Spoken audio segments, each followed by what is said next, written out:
Холмс с Максимычем идут по кварталу следу. Операция «Майами-29». Введение.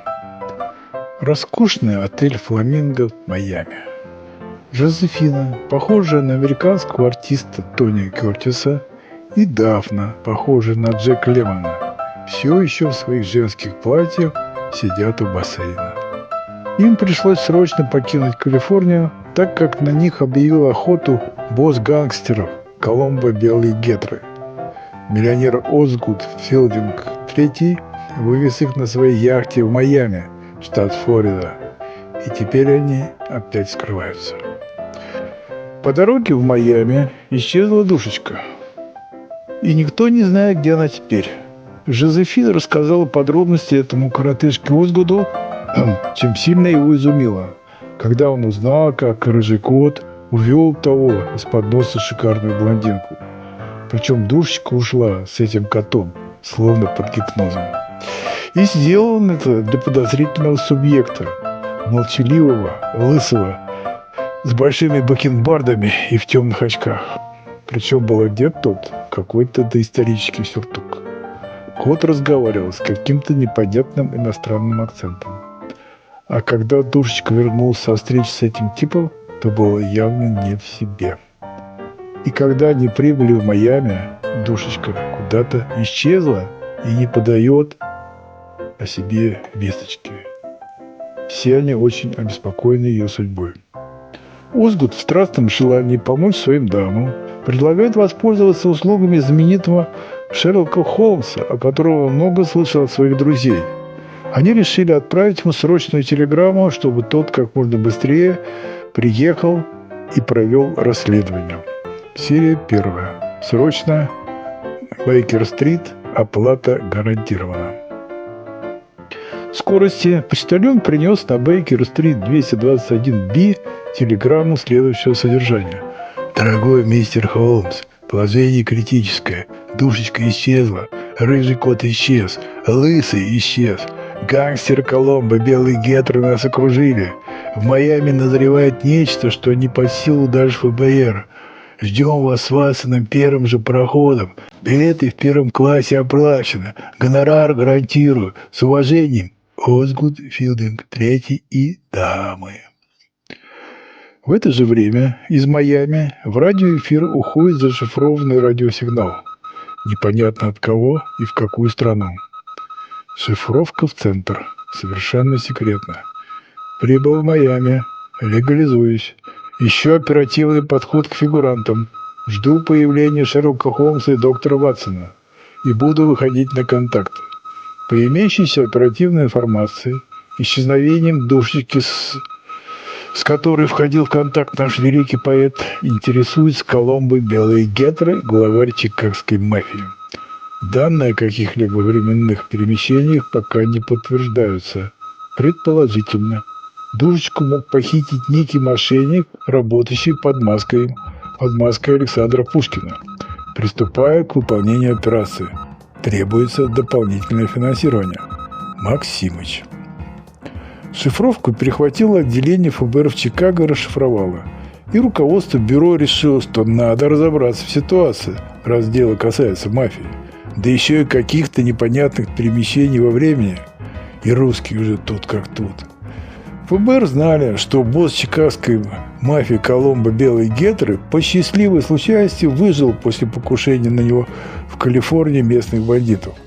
Члены банды экстренно переправили своего главаря в Майами, где он сейчас и обитает. Правда, пока он затих, и никакой активности не... Но нельзя исключить, что это временно. Душечка теперь для правительства США является ценным свидетелем. Принято решение направить секретным заданием в Майами опытного спецагента ФБР, внешне похожего на Пушкина и знающего русский язык. Он должен обнаружить душечку, вступить с ней в контакт и выяснить, что произошло в Калифорнии. Секретный контакт Коломбо в ФБР передал ему содержание этой шифровки и рассказал о секретном задании. Коломбо сильно встревожился. Не хватало ему еще вдобавок к ФБР получить и русскую разведку. Очень не хотелось ему после того, как он чудом выжил после покушения дразнить русского медведя. Бейкер-стрит, кабинет Шерлока Холмса. Он сидит в кресле и курит трубку. Ватсон перечитывает телеграмму. Ватсон. Холмс. Это какой-то абсурд. Блондинка исчезла. Все дамы в шоке. Гангстеры вокруг. Срочно ждем в Майами. Кто эти люди, что послали такую паническую телеграмму? Ехать срочно через океан из-за какой-то блондинки? Это же не наш профиль. Холмс, резко вставая. Как раз наш, Ватсон. У меня есть большое подозрение, что здесь не все так просто. Наш общий друг из Скотланд-Ярда ранее доверительно сообщил мне, что у них есть оперативная информация о том, что вокруг этой темы зашевелилась ФБР. А мой брат Майкл? А ты знаешь, он подчас и есть само британское правительство. Даже попросил меня по возможности принять участие в негласном расследовании. Его чрезвычайно интересует тема телепортации с помощью квантовой механики. Правительству известно, что Москва проводила эксперименты такого рода. И касался это, между прочим, Александра Пушкина. Ватсон. Москва, Кот, Пушкин, ФБР, мафия. Что за коктейль? Пушкин погиб на Азуэле 100 лет назад. Холмс. Вот это и есть самое интересное, Ватсон. Если факты указывают на невозможное, значит, мы чего-то не знаем о перемещениях во времени. Собирайтесь. Нам поможет канал «Торжество разума», где один автор подробно описал, как все происходило. Конечно, много рождено авторской фантазии, но тем не менее. А если все это окажется блефом, то будет полный крах моей дедукции. Тем более, что для меня Пушкин – это не только гений поэзии, но и сложнейшая логическая задача. Кстати, Ватсон, поэзия – это тоже дедукция, только в рифму. Ватсон в ужасе. Я как материалист хочу искать логические объяснения, а пока вижу нечто похожее на массовые галлюцинации. Это что, влияние джаза, наркотиков и нелегального алкоголя?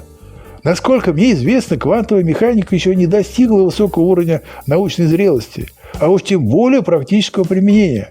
И поэтому не мог русский поэт, умерший много лет назад, разгуливать по Калифорнии в 29 году. Но аргументы Ватсона для Шерлока были неубедительны. Короче говоря, Шерлок сильно заинтересовался таким необычным делом и предложил Ватсону срочно собираться в путь. Ватсону ничего не оставалось, как согласиться.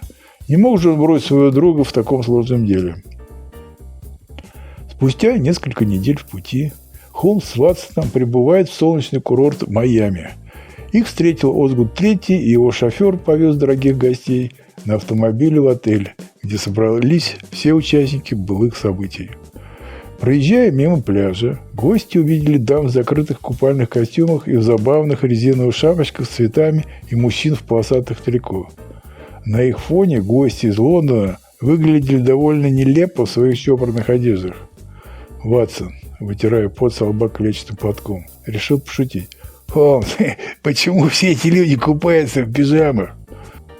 Холмс, усмехаясь, как будто ты никогда не видел такую картину у нас в Англии. Когда они подъехали к отелю, Ватсон расхохотался, показывая пальцем. «Смотрите, Холмс, это что за чучело в огромных шляпках и очках прячется за тонкими пальмами и машет нам веером? Кажется, эти леди перегрелись на солнце». Холмс невозмутимо ответил. «Видимо, эти дамы узнали машину Озгуда, вот и радуются. Похоже, что именно те, о которых Озгуд упоминал в телеграмме». Да, это были Жозефина и Дафна в женских платьях. Они решили в таком виде встретить заморских гостей. Но ни Холмс, ни Ватсон еще толком не знали, кто это были такие. Однако острый глаз Холмса сразу, как только их увидел, мгновенно вычислил, что перед ними переодетые в женское платье мужчины. «Холмс, заметьте, Ватсон, правая дама бреется не реже 2 раз в день, а левая явно служила в пехоте, и они отвратительно жеманные». Ватсон шепотом. «Холмс, посмотрите на этих якобы дам. У одной из них 45-й размер ноги, судя по следам, да и у другой не меньше». Холмс невозмутимо. «Мой дорогой, в Америке так бывает. Свободные нравы. Мы в этой своей пуританской Англии еще до этого не дожили». Озгуд, услышав этот разговор, сделал жест рукой, чтобы дамы испарились, и они быстренько исчезли в отеле. И вот, наконец, эта разношерстная компашка собралась в номере, где разместились Холмс и Ватсон. Озгуд представил всех участников встречи. Переодевашки рассказали Холмсу свою грустную историю, как они попали в опасный переплет, и им пришлось удирать от гангстеров Коломбо с женским джаз-бандом. Потому у них и такой вид. Они, как музыканты, однажды стали опасными свидетелями его разнузданных вечеринок с купленными полицейскими. Но получилось так, что Коломбо Белый Гетры, босс гангстеров, был фанатом Душечки. И везде, где она выступала, он присутствовал вместе со своей бандой. Вот они и прибыли туда же, куда и джаз-банда приехала. В результате гангстеры их опознали, и музыкантам пришлось срочно скрываться. В этом им помог Озгуд III, и они ему за это очень благодарны. Вместе с ними сбежала и Душечка, так как не желала иметь никаких отношений с Коломбо. Но по прибытию в Майами Душечка исчезла, и о ней ничего не известно. И вся троица боится, как бы она не попала в лапы этого гнусного бандита Коломбо. Еще в Калифорнии вокруг нее крутился некий рыжий кот вместе с подозрительным типом. И, возможно, они тоже причастны к исчезновению Душечки. Жозефина. А можно сказать, Жозефин. Признался Холмсу, что пытался подкатить к Душечке под видом богача, но ситуация была явно не в его пользу. А противный кот все и сломал. В его накрашенных глазах были видны капельки слез. Дафна тоже в тоске. Мне так нравится Душечка, и она бросила меня, миллионер-коротышки, на растерзание. Она кокетливо посмотрела на Озгуда. Тот ничуть не смутился. Могут же быть у человека отдельные недостатки. И улыбнулся своей улыбкой дебила, ласково глядя на ту, что все еще звалась Дафной. Видимо, с тех пор, как Дафна объявила, когда они плыли на катере, что у нее не может быть детей, в их отношениях принципиально ничего не изменилось. Так Холмс и Ватсон узнали наконец-то всю диспозицию, по крайней мере ту часть, которая касалась Душечки и этих переодевашек. Ватсон продолжал не верить в какие-то сверхъестественные чудеса, но Холмс пока не торопился с выводами. Холмс поручил Ватсону срочно письменно обратиться для консультаций к основоположнику квантовой физики, лауреату Нобелевской премии по физике в 2018 году Максу Планку и лауреату Нобелевской премии по физике в 2021 году Альберту Эйнштейну, которые в то время проживали в Германии. Именно они заложили основу квантовой теории. Именно Эйнштейн предсказал возможность квантовой телепортации. Так что кто, как не они, могли что-то сказать по поводу практических перемещений во времени. Первым делом Холмс решил обследовать номер Душечки и обнаружил там рыжие волосинки.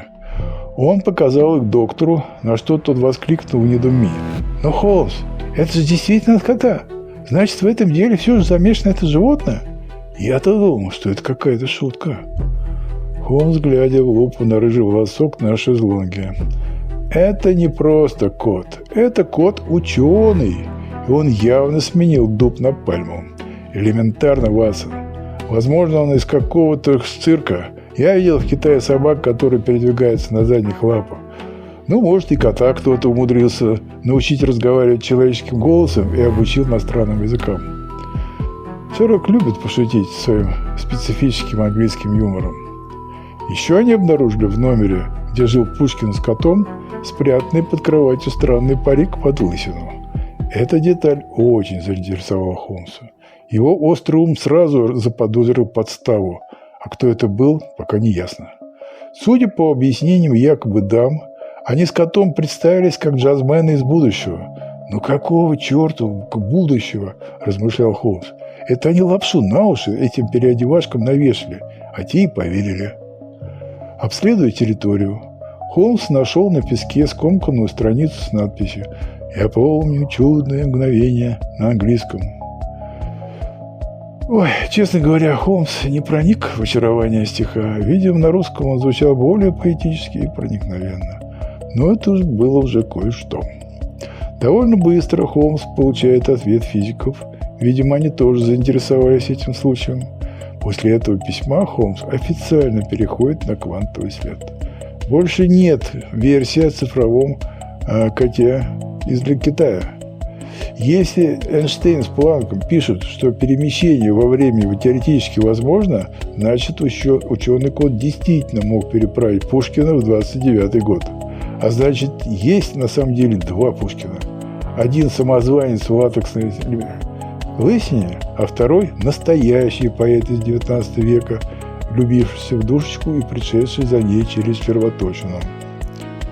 Холмс теперь пойдет под квантовому следу и не просто будет искать преступников, а точку входа и выхода кротовой норы, яблочной червоточины в Майами.